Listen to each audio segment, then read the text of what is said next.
the 2-inch leveling kit. Got the truck jacked up on jack stands, lowered the front axle, and about to attempt this. Oh, shot of my truck.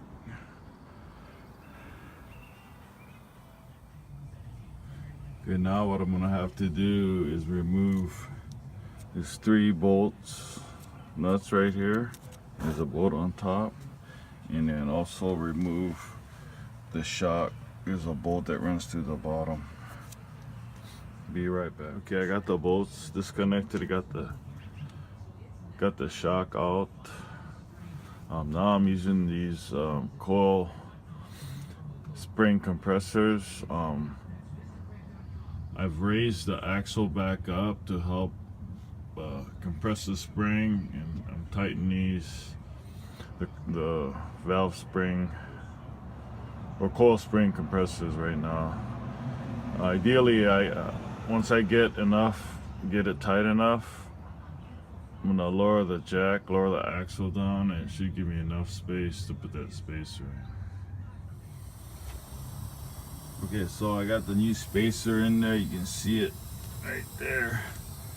I used the spring compressors. That wasn't enough to get enough space for the 2-inch spacer, so I took out that nut, separated this, and I was able to drop it all the way down and pry the spacer back in there, so everything's all on. Now I need to do the other side. Okay, this side was a lot harder than the other, but I got it done. You can see the spacers right here. I also had to take out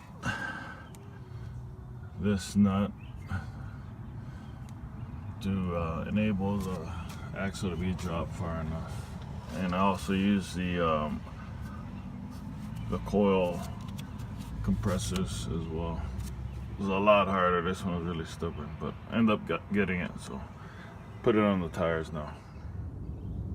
Okay, one more thing I wanted to add is when using, because there's no videos that I've seen using these spring compressors on the Dodge, the big Dodge trucks.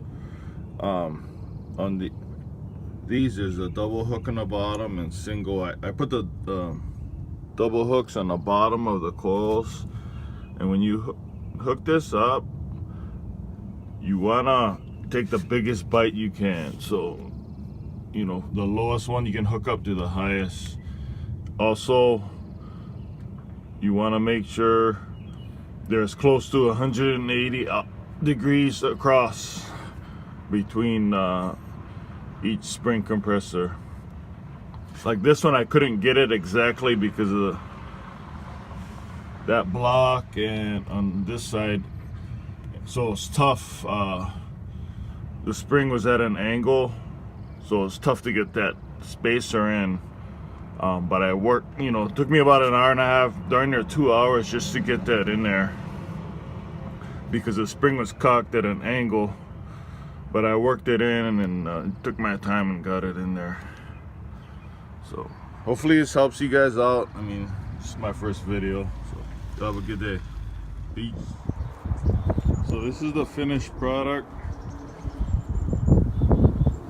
Actually came out really good. I mean, look at the spacing. It's the front, fairly even with the back.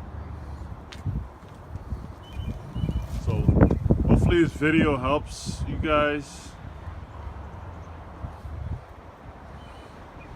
Maybe I'll make some more in the future. Alright, have a good one. Peace out.